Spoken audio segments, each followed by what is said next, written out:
አሰላሙ አለይኩም ወራህመቱላሂ ወበረካቱሁ። ውድና የተከበራችሁ የቻናሌ ቤተሰቦች እንደምን አላችሁ? እንደምን ከርማችኋል? ምድር ዘረጋ ሰላምታ ይድረሳችሁ። ኢንሻአላህ እንግዲህ ዛሬም እንደተለመደው በአንድ ታሪክ ብቅ ብዬላችኋለሁ። በሰሃቦች ዘመን ያለ ታሪክ ነው። እስኪ ሁላችንም ወደ ራሳችን ህይወት ወስደን የምንባርበት ይሆናል።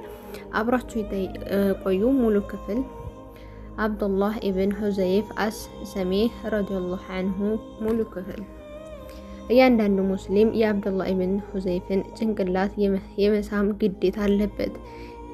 እኔው እጀምረዋለሁ። ዑመር ኢብኑል አልኸጣብ። ታሪኩ ከዚህ ሰው በፊት የነበሩትን በሺዎች የሚቆጠሩ አረቦች እንደረሳው ሁሉ እርሱንም በረሳ ነበር። እንደ እርሱ እነሱም ትኩረት ወይም ዝና ባላገኝ ነበረ።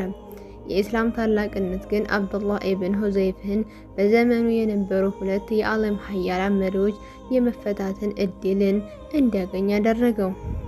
የፋርስ ንጉስ ነገስታት ከነበረው ኪስራ እና የቤዛይታይንን ንጉስ ነገስታትን ጋር አይን ለአይን ተፋጧል። ከኪስራ ጋር የነበረው ገጠመኝ የመጀመሪያው የነብዩ ሰለላሁ ዐለይሂ ወሰለም ከሰሃቦቻቸው መካከል እያንዳንዶቹን ከአረብ ልሳን ምድር ውጭ ያሉ ሀገሮች ገዢዎች ወደ ኢስላም ለመጠራት ደብዳቤ አስይዘው ለመላክ በወሰኑበት በስድስተኛው ዓመተ ሂጅራ ነበረ። ነብዩ መሐመድ ሰለላሁ ዐለይሂ ወሰለም ለዚህ ተልእኮ ታላቅ ትኩረት ሰጥተውት ነበረ። እነዚህ መልእክተኞች የሚሄዱበት ከሙስሊሙ ጋር ምን አይነት ስምምነት ወይም ውል ያላደረጉ ህዝቦች ካሉባት ሩቅ ሀገሮች ነው። ስለዚህ ሀገሮቹ ቋንቋ ወይም ስለ ገዢዎቹ ዝንባሌና ባህሪ በሰፊው ያውቁ ነበር። ገዢዎቹ ሃይማኖታቸውን እንዲተው፣ ስልጣናቸውን፣ ዝናቸውን እንዲለቁ እንዲሁም ከጥቂት ጊዜ በፊት ባህሪያቸውን የነበረው ህዝቦች ሃይማኖት እንዲቀበሉ ማድረግ ነበረባቸው። በመሆኑም ግዳጁን ምን ያህል አደገኛ እንደነበር መገመት አይከብድም። ነብዩ ሰለላሁ ዐለይሂ ወሰለም እቅዳቸው ምን እንደሆነ ለማሳወቅ ሰሃቦቻቸውን ሰበሰቡ። ንግግራቸው የአላህን ማሞገስና በማመስገን ጀመሩ። ከዚያም ስለ አላህ አንድነት ምስክርነታቸውን ከሰጡ በኋላ ከእናንተ መካከል አንዳቻችሁ ወደ ውጭ ሀገር ገዢዎች ዘንድ ለመላክ ፈልጋለሁ። እስራኤላውያን የማርያም ልጅ ከሆነው ከኢየሱስ ጋር እንድትጣሉት እናንተም እንዳትጣሉ በማለት ንግግራቸውን ቀጠሉ። እነሱም የአላህ መልእክተኛ ሰለላሁ ዐለይሂ ወሰለም ሆይ እርሶ የፈለጉትን ማንኛውም ነገር እናደርጋለን፣ የፈለጉትን ቦታ ይላኩን በማለት መለሱ። ስለዚህ ነብዩ ሰለላሁ ዐለይሂ ወሰለም ከሰሃቦቻቸው መካከል ስድስቱን ለአረብና ለውጭ ሀገር መሪዎች ደብዳቤ ይዘው እንዲሄዱ አዘዟቸው። ከነዚህ መካከል አንዱ አብዱላህ ኢብን ሁዘይፍ ነበር። የነብዩ ሰለላሁ ዐለይሂ ወሰለም ደብዳቤ ለፋርስ ለኪስራ ፓርቬዝን ለማድረስ የተመረጠው አብዱላህ ረዲየላሁ አንሁ ግመሉን አዘጋጅቶ ሚስቱና ልጆቹን ተሰናብቶ ብቻውን ጉዞውን ጀመረ። የፋርስ የአሁኗ ኢራን ምድር እስከሚረግጥ ድረስ ተራሮችንና ሸለቆችን እየቆራረጠ ሄደ። ከንጉስ ግቢ እንደደረሰ ስለዚያ ደብዳቤ ጉዳይ ለዘቦቹ ከነገረ በኋላ ንጉስ ካሉበት ቦታ እንዲገባ ፈቀደላቸው። በዚህ ጊዜ ኪስራ ፓርቬዝ እልፍኙ እንዲዘጋ አዘዘ። ታዋቂ ደረጃጆችንም ጠራም። ከተሰበሰቡ በኋላ አብደላህ እንዲገባ ፍቃድ ሰጠ። አብዱላህ እንደገባ የፋርሱ ሀያል መሪ በጣም የተሽቆጠቆጠና የተዋበ ካባ ደርቦ ትልቅና አሳምሮ የተቀመረ ጥምጣም አድርጎ አየው። በአብደላህ ገላ ላይ ይታይ የነበረው ግን የአረብ ዘላን የሚለብሰው መናኝ የባላገር ልብስ ነበረ። አብደላህ ንጉሱን ሲያይ ጭንቅላቱን አልደፋም፣ እግሮቹም አልተብረከረኩም። ኢስላም ያጎናጸፈው ክብር ከልቡ ውስጥ ይበልጥ ነደደ። የእምነቱ ጥንካሬ በልብሱ ውስጥ መታ። ኪስራ ፓርቬዝ መልእክተኛው እየቀረበው መምጣቱ ባየ ጊዜ ከወታደሮቹ መካከል አንደኛው ደብዳቤውን እንዲቀበለው ምልክት ሰጠው። አልሰጥም አለ አብደላህ ረዲየላሁ አንሁ። ነብዩ መሐመድ ሰለላሁ ዐለይሂ ወሰለም ይህ ደብዳቤ በቀጥታ ለአንተ እንዲሰጥ ነው ያዘዘኝ። ከአላህ መልእክተኛ ሰለላሁ ዐለይሂ ወሰለም ትእዛዞች ደግሞ አልሰራም አለ። በዚህ ጊዜ ኪስራ ወደ እኔ እንዲቀርብ ፈቀዱለት አለ ለጠባቂዎቹ። አብደላህ ወደፊት ሄደና ደብዳቤውን በእጁ አስረከበው። ከዛም ፊቱ ቆሞ የተጻፈውን ደብዳቤ እንዳነብለት አዘዘው። እነሱም እንደሚከተለው ማንበብ ጀመረ። በጣም አዛኝና ሩህሩህ በሆነው በአላህ ስም እጀምራለሁ። የአላህ መልእክተኛ ሰለላሁ ዐለይሂ ወሰለም ከሆነው ከመሐመድ ሰለላሁ ዐለይሂ ወሰለም ለፋርስ ገዢ ለኪስራ የአላህ መመሪያ ለተከተለ ሁሉ ሰላም ይስፈንበት። ኪስራ ቁጣው ገንፍሎ የወጣው ከደብዳቤው ላይ ይህን ያህል ብቻ በአስተርጓሚ እንደሰማ ነበረ። ፊቱ ቀላ፣ አንገቱን ማላብ ጀመረው። ደብዳቤው ውስጥ ስለያዘው ሌላ ነገር ምንም ሳያውቅ ከጸሐፊው እጅ ላይ ነጥቆ ቀደደው። የእኔ ባሪያ የነበረው ሰው እንዲህ አድርጎ ለመጻፍ ይደፍራልን? ሲል ጮኸ። ነቢዩ ሙሐመድ ሰለላሁ ዐለይሂ ወሰለም ደብዳቤያቸው ላይ የእነሱ ስም በቅድሚያ ባለማስፈራቸው ነበር የተናደደው። ከዚያም አብደላህ ረዲየላሁ ዐንሁ ከተሰበሰበበት ሸንጎ መሃል እንዲባረር አዘዘ። አብደላህ የሚደርስበት ምን እንደሆነ ሳያውቀው ይገደላል ወይስ በሰላም ወደ መጣበት ይመለሳል? ይሄን ለማወቅ ግን ብዙ መቆየት አልፈለገም። በአላህ ስም እምላለሁ የነቢዩ ሰለላሁ ዐለይሂ ወሰለም ደብዳቤ እንዲህ ሲሆን ካየሁ በኋላ በእኔ ላይ የሚደርሰው ሁሉ ደንታ አልነበረኝም ብሏል። ከዚያ በግመሉ ላይ ወጣና መጋለቡን ተያያዘው። ኪስራ ንዴቱን እንደቀነሰለት አብደላህ ተይዞ እንዲቀርብለት አዘዘ። አብደላህ ረዲየላሁ ዐንሁ ግን አልተገኘም። ወታደሮቹ ወደ አረብ ልሳን ምድር የሚወስደውን መንገድ ሁሉ አሰሱ። እርቆ መሄዱ ብቻ ነበር ያረጋገጡት። አብደላህ ረዲየላሁ ዐንሁ መዲና እንደተመለሰ ኪስራ ደብዳቤውን በንዴት ቦጫጭቀው ለነብዩ ሰለላሁ ዐለይሂ ወሰለም ሲነግራቸው መልሳቸው ስልጣኑን አላህ ይቦጫጭቀው የሚል ብቻ ነበረ። በዚህ መሃል ኪስራ በየመን ለሚገኘው ወኪሉ ለበዛን ደብዳቤ ጻፈለት። በሂጃዝ ብቅ ያለውን ሰው 2 ወታደሮችን ተልከው ወደ ፋርስ ይዘውት እንዲመጡ የሚል ትዕዛዝ ነበረ። በዛን ካሉ ወታደሮች መካከል 2ቱን ደብዳቤ አስይዞ ወደ ነብዩ ሰለላሁ ዐለይሂ ወሰለም ላከ። ደብዳቤው ነብዩ ሰለላሁ ዐለይሂ ወሰለም ያለ አንዳች መዘግየት ከ2 ሰዎች ጋር የሆነውን ከኪስራ ፊት እንዲቀርቡ የታዘዙበት ነበረ።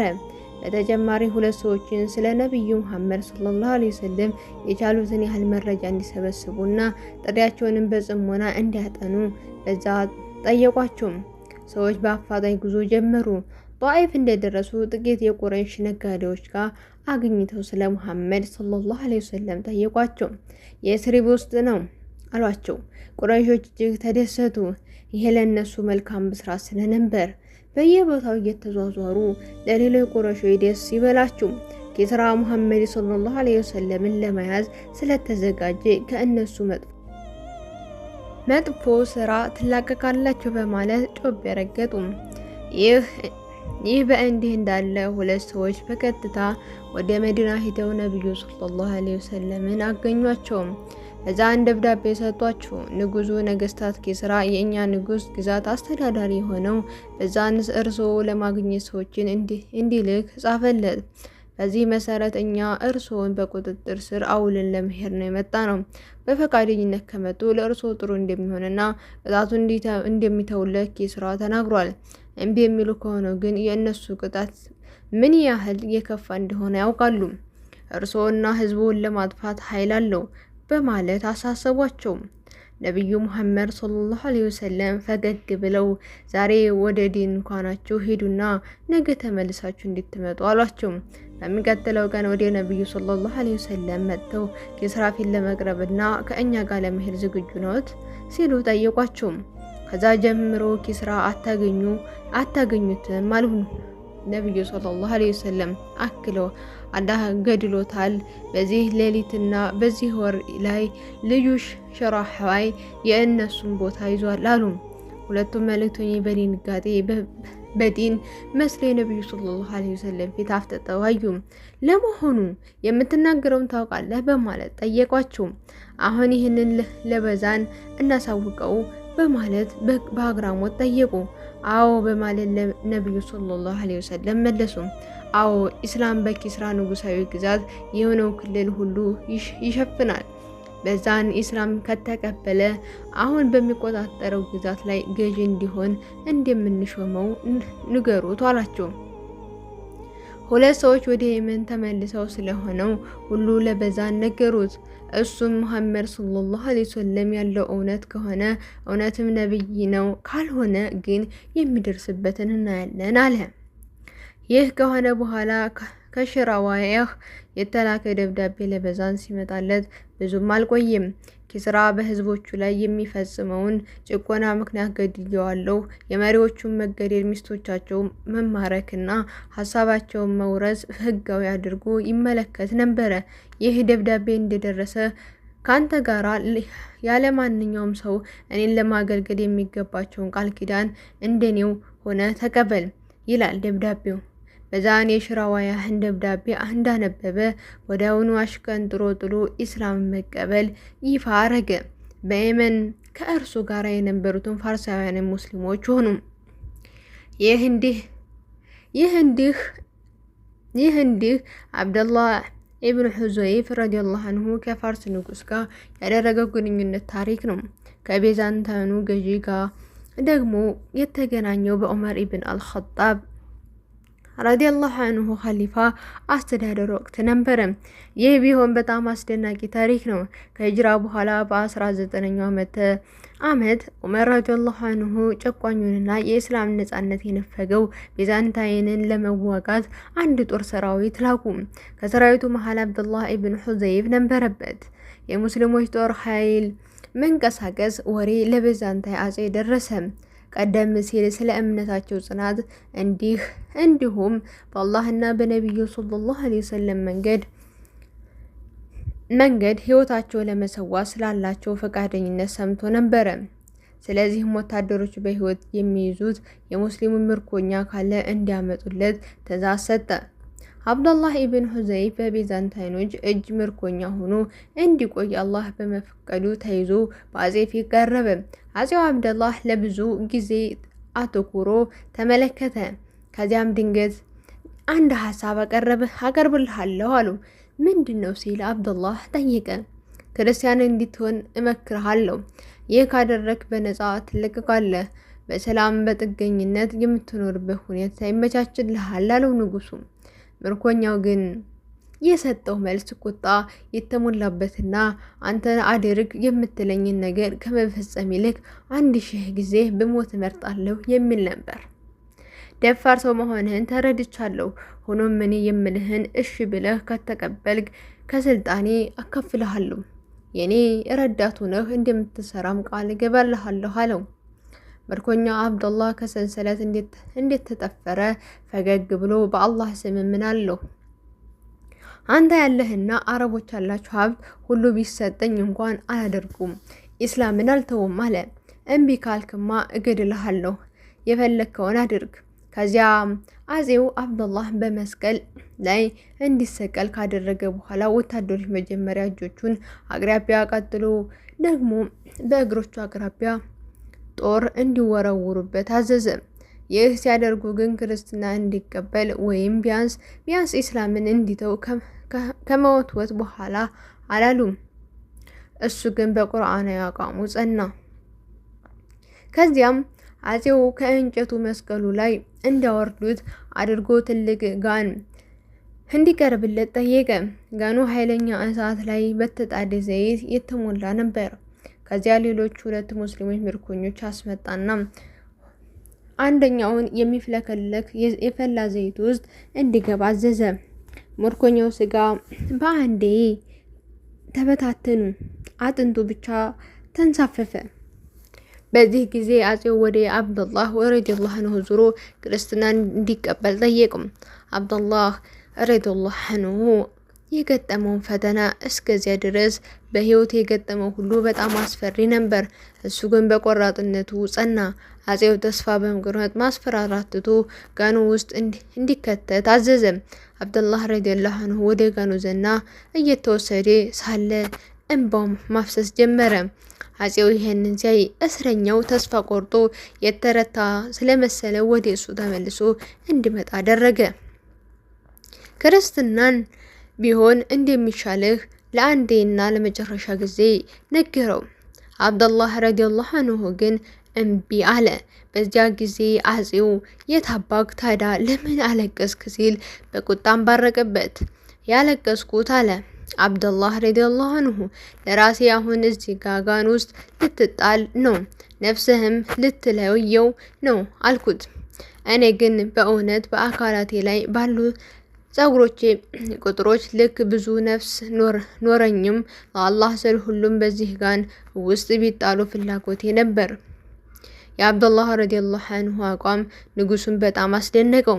የእምነቱ ጽናት፣ ታማኝነቱ፣ ቆራጥነቱ፣ ለእስላም የነበረው ጥልቅ ፍቅር ተጽዕኖ ስላደረሰበት አብደላህ ረዲየላሁ አንሁ እንዲህ ሲል ጠየቀው ንጉሱ ነፃ እለቅህና ጭንቅላቴን አንድ ጊዜ ሳመኝ አለው።